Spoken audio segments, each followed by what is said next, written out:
Hey guys, and welcome to this edition of Scruff's Garage. So I'm actually recording the intro to this video at the end of the video. I've had these lights up for a couple of weeks now actually. The reason I'm doing that is because the video went a slightly different direction than I had originally anticipated when I recorded the original intro that you'll see in a minute. There's some good info in there that I want you to see. But I want to set the tone and just give you a heads up that this video actually ends up being a comparison between two different brands of LED shop lights. So not just the before and after, but two different brands. And the amount of light that you get, the layout that I've achieved, and the light distribution that I've gotten from that, I think is pretty interesting. So I hope you enjoyed this video. Stick around, check it out. Let's do it. Hey guys, and welcome to this edition of Scruff's Garage. So recently my wife and I moved to a new house, and with that came a new detached garage. This is a 24 by 32 deep shop, which I'm pretty excited about. But one of the things I need to improve is the lighting. Right now it's fluorescent lights, and if you're directly under the lights, it's pretty good. But as I'll show you, I've got some dark areas in the shop that I want to improve upon. So I've got a couple of goals with this project. I want to improve the amount of light everywhere, and then I also want to improve the amount of light in specific work areas. And I'll talk about that a little bit, but particularly when I'm doing, say, brakes or rotating tires, I want to make sure I've got good light for those sort of task lighting, but as it's lined up in the shop. So I'll talk about how I plan to accomplish that. The other thing, and I'll go into a little bit more detail here in a minute, but I'm also going to take some measurements with the light meter before and after. I'm always curious to know from an objective perspective, how much did I improve things? So I'm going to take some measurements, and I'll tell you how I'm going to do that here in a second. So from a lighting perspective, I hope to improve things in two ways. Number one, I'm going to go to some LED lights. So those are brighter and whiter kind of lights. The other thing that I'm going to try to do is change the layout of the lights, and I'm hoping that will make a difference. So if you see right now, I have, well, no, you may not be able to see all of it. I have 3 rows of fluorescent lights, and there's a total of 9 lights. Some of these lights, they're fluorescent tubes. Some of them are 40-watt bulbs, and some of them are the smaller 32-watt bulbs, and it's just kind of a mixture of the lights in here.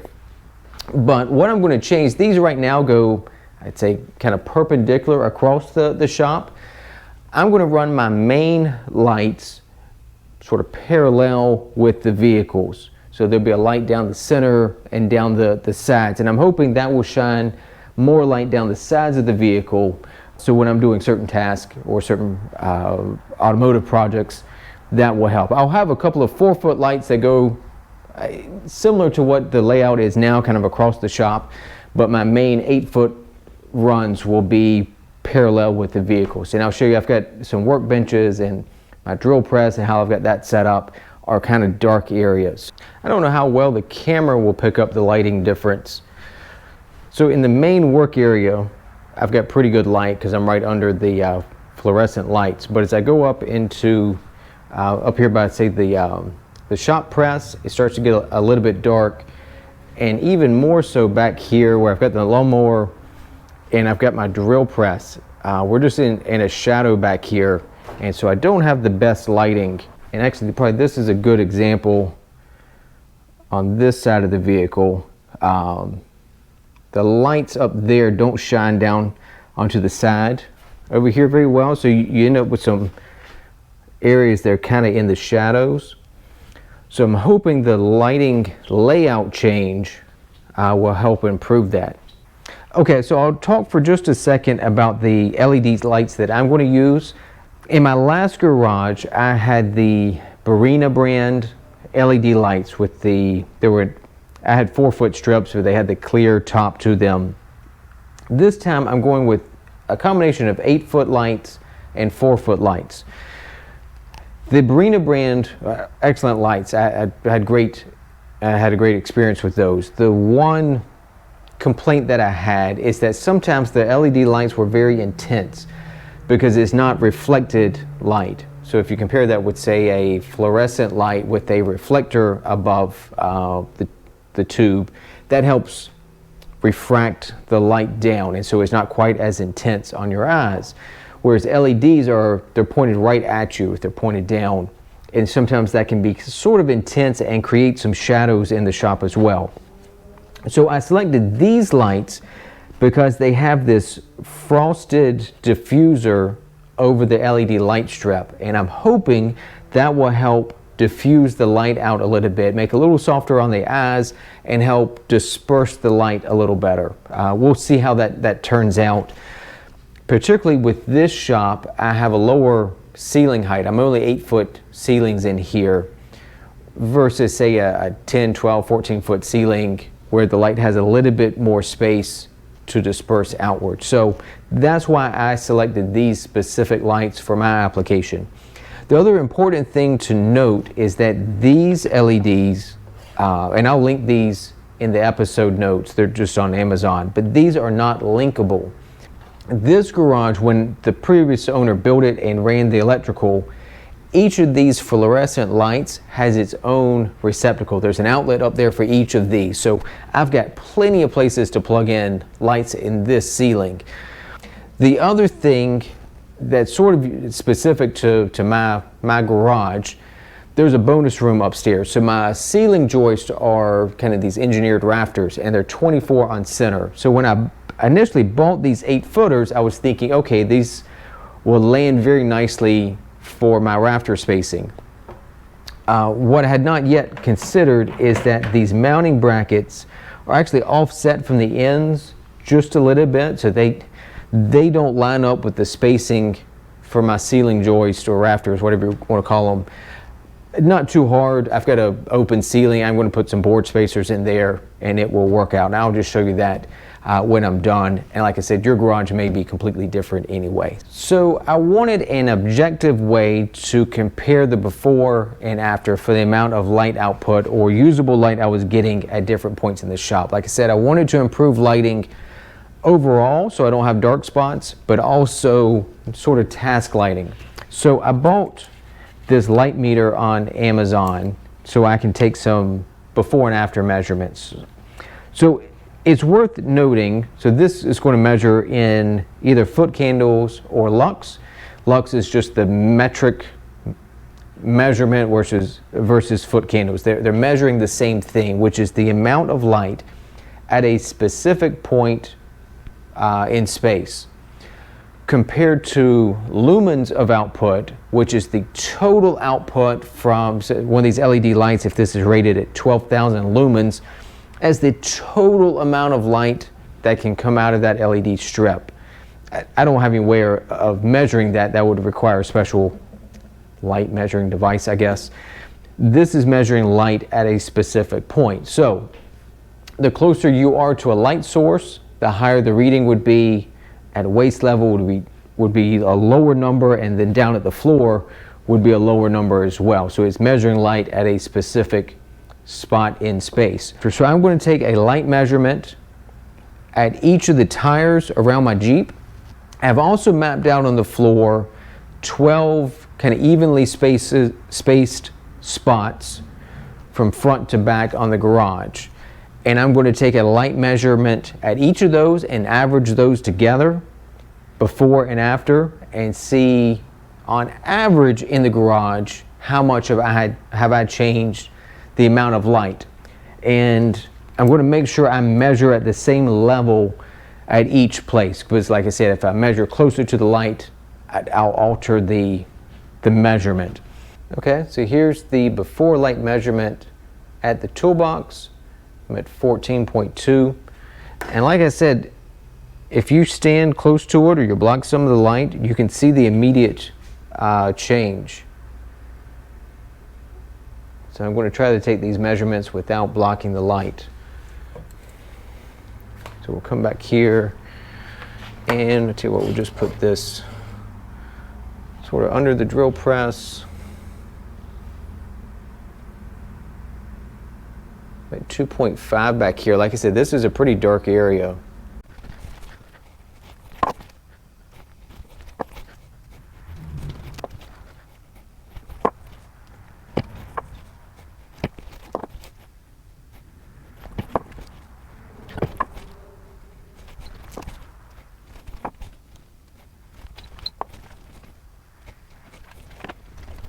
Okay, so here's the after. I spent the afternoon putting the new lights up. So like I said, I changed the layout so the lights run parallel with the vehicle, and then I've got some 4-footers that go across each bay. So on that side, because the layout's a little different because that's have stairs over here, but there are 6 8-footers. So 1, 2, 3, 4, 5, and 6. And then over the bays, there's 1, 2, 3, 4. And then as I get back here towards the back, there's some additional 4-footers. There's 1, 2, 3, and 4. Kind of over this back work area. So I'm going to take the measurements of the before and after for the light meter, but you can see down this side of the trunk, having the light directly over the tires puts a lot of light down this side. So if you're doing brakes or tire rotations or whatever, I think it'd be a lot better to work over here with this kind of light. Okay, so let's fast forward like a week and a half. I have the new lights installed out here in the shop. There's going to be pros and cons to this. My video had been intended to be just like a before and after. I think it's going to end up being a comparison video because, spoiler alert, I've got some new lights over here. But let's talk about the lights that I put up. We'll talk about the good part first. The amount of light out here is tremendous. I mean, it is night and day difference from before and after. And I'm also really happy with the new layout of the lights, running the lights sort of like parallel with the vehicle. So talking about the amount of light, so this column was all the light measurements before, and then this is with the new LEDs. So around the vehicle, you know, the different tires, you know, I was averaging like 14.2. Now I'm over 70 foot candles. I mean, that's a huge increase in the amount of light. Same thing over here at the toolbox. I went from 14 to 80. The drill press, I was 2.5, right? That was a dark spot. I'm at 26 now. I still have a bit of a shadow back there, but it's still significantly brighter than it was. And then the 12 points just around the garage to take an average. I went from, you know, just over 30 to over 84, right? With a brightest spot of like 99, one spot down to 65. But overall, you know, you're talking almost a 3x increase. So the amount of light around the shop is just significantly improved. There's just no question about that. The drawback that I'm having, and you can already see it on the screen, you see the rolling like shadow bar that comes on the screen every so often. I think that is related, yeah, you can kind of see it like go across the screen. That's not actually happening. It's related to the flicker rate of these LEDs. My other issue, and I think it also is same source, almost from the moment I turned them on, they've started giving me just a little bit of a headache. You know, if you walk from a dark room to a bright room or vice versa, it takes like a split second for your eyes to adjust. It's almost like that's happening obviously multiple times a second. You can't perceive the light turning on and off, but it's almost like my eyes just can't quite focus, and I think that's what's giving me a little bit of a headache. But the amount of light out here is just awesome. But obviously, since I have a YouTube channel, I can't have these rolling bars of shadows on when I'm trying to film. And it's the camera, you know, for video, if you're filming in 30 frames per second or 60 frames per second, video works by taking a bunch of still frames, and then when you play them all together, you perceive it as continuous motion. But in the course of recording all those frames per second, at some point it's picking up the instance when those LED lights are turning off. And so that's why you get these rolling shadows across when it's filming sometimes. And over the past week and a half, I've been out here messing with camera settings. I tried a different camera. I've recorded in 24 frames per second, 30 frames per second, 60 frames per second, different resolutions, without the stabilization turned on, because I'm using a GoPro Hero 8. None of that really seems to make a difference. It was picking up the shadow bars in pretty much every setting I could come up with. So for me, it's just not going to work. I mean, I got to have lighting out here that I can rely upon and not get weird shadows when I'm trying to film something. I've ordered some of the Barrina. We talked about those before, but this is their T5 integrated lights. Now these are rated at a much lower lumens of output. I mean, I know that going in, so I've actually ordered more of these. The Barrinas are actually cheaper than what I put up. I mean, these are actually, they're so bright, it breaks my heart that they're not doing everything I'd hoped they would do. So I'm going to use a similar layout, but I'm putting up more of these Barrina lights. And so I'm going to do a before and after with those as well. I'll do all the same light measurements. These are 6,500 Kelvin, whereas these are 5,000 Kelvin. So a slightly different color temperature. They're also a lower wattage. I'm hoping they will still produce enough light and not give me the flicker rate problem. So stick with me. We're going to compare against another set of lights. I'm so tired of putting lights up out here, but we just got to power through this. So stick with me, and I'll share more as I make progress. I'll show you one other thing I noticed when I started taking the light measurements when I put the LEDs up. So before with the fluorescents, I'd put the light meter out. It would take a second, but it would settle on just a number. Now with these, it is just constantly moving, right? It never settles into a measurement of the light, and I'm assuming that has to do with the flicker rate. I don't know for sure. There's another circuit out here with just like a basic incandescent bulb, and they don't do that. Like you take the light measurement over there and it just settles on however much light there is. It's not jumping around like this does. So just another observation. I thought that was interesting, and I would show it to you. Okay, so I thought I'd just show you sort of a side-by-side of the Barrina light versus the LightDot light. So these are the first ones I put up, and then these are the second ones I did. Both of these are an 8-footer. The LightDot ones are 2 inches wide versus the Barrina ones, if I can hold this, are an inch wide. These are an inch tall, while these are can't hold that still, like an inch and a quarter.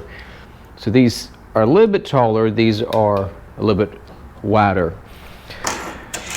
This one probably can't see in there. There are 2 rows of LEDs and then a flat sort of lens or diffuser, whatever you want to call that, versus the Barrina ones. I'm assuming this is probably a single row of LEDs. Obviously it's frosted, so I can't see in there, but it's a rounded, more bulb-like type of diffuser. If you didn't want the frosted, you can get the Barrina ones in a 5000K, but to get the 8-footers and the 4-footers that matched, I had to get, and frosted, it had to be the 6500K, which I think is going to be okay, though I think I like the 5000K better. So anyway, that's just these two side by side. Obviously the Barrina are linkable, whereas these are not. So that's something to consider for your application as well. Okay, so I'm sort of halfway done putting up the second set of LED lights. So what you see on this left side is the Barrina lights, and over here on the right side are the LightDot. This is the first set of LEDs that I put up, and I've got the center row turned off that way, so this is not representative of the total amount of light, but hopefully the camera will help you see sort of the light distribution and the color temperature difference. So this is the 6500K versus this side is the 5000K. I don't know how well the camera really shows just how bright these lights are. It's incredible the amount of light they put out compared to these. So anyway, that's a little bit of the color temperature difference. Making progress, and I'll show you the results when I'm done. Okay, so I finished putting up the Barrina LED lights. So here's the final result. There are 3 8-footers down the right, the center, and then on the left. And then on that side, those are comprised of 2 4-footers that are linked together.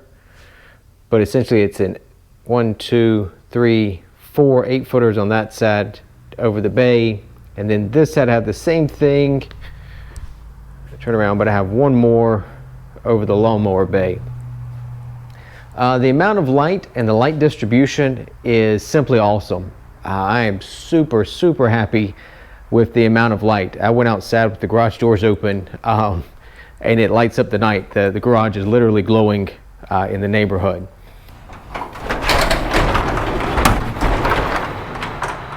The other important thing, so say if I have the vehicle in the shop, I'm really happy with the layout of the lights. We talked about that early on.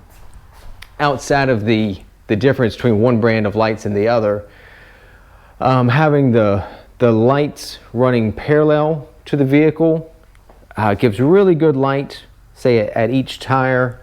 I'll show you down this side as well. Having that overhead light makes a big difference. And the same thing here in front of the truck. Don't know how well that shows, but really good light. Same thing over here at my toolboxes. Really nice light. Sort of the way that light lines up would be almost directly over where you'd be standing, and it creates a really nice amount of light on the, let's say, like the toolbox surface. Same thing over here. My parts washer, I can stand here in front of it and it doesn't cast a shadow, and I can clean stuff or whatever. I don't even need I thought about doing a task light over here, but it's simply not needed. And with this light layout change with these Barrinas back here at the drill press, a really good amount of light as well. The other important thing to point out is that I'm no longer getting the rolling shadows across the screen that I was getting with the first set of LEDs. So I can't explain exactly why the Barrinas are different. I'm assuming it has something to do with the drivers for the LEDs. I've read that some brands of LEDs actually convert AC power to DC when they power the LEDs, and then you don't get the alternating on and off of the LEDs. I have no idea if that's how the Barrinas are structured, but all I can say is I'm not getting the flicker issue from the LEDs. All right, so let's take a look at our light measurements. So we've ended up with a lot of measurements here. So this first column all the way down, this is our fluorescent lights. These are the first set of LEDs that I put up from the brand LightDot, and then these are the last ones I put up from Barrina. And keep in mind, like I said, there's a slight difference in the number of lights. So even these aren't a direct comparison. The LightDot brand of lights are brighter. There's no question about it. They're rated higher wattage, higher lumens. So it took more of the Barrinas to essentially give me a comparable amount of light. So as you go around the vehicle, you know, left front, left rear, that sort of thing, pretty comparable. Not quite as much light on that right hand side that's over there by the door. Maybe a little bit brighter with the LightDot brand, which makes sense. But still, as an average around the vehicle, I went from 14.2 foot candles to over 62. So the increase in light there is just incredible. Same thing over here at the toolbox. I measured at 14.2. The LightDot brand was over 80. So again, when you're directly under that brand of lights, they are brighter compared to 65 with the Barrina brand. The drill press, I went from 2.5 to 42. The increase here from 26 to 42 is because I added an additional 8-foot light back there. That's the one over the lawnmower, and that provides more lighting in that back corner. So that's why you see this number go up.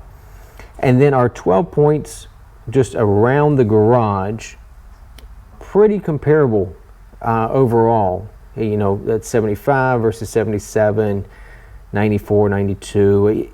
Some minor differences as you go around, but in the end, I had been averaging a little over 30 foot candles with the fluorescent lights. The LightDot brand, I was just over 84, and then with the Barrina, 88.85. So like I said, I've ended up with a comparable amount of light, but I had to go to more light fixtures.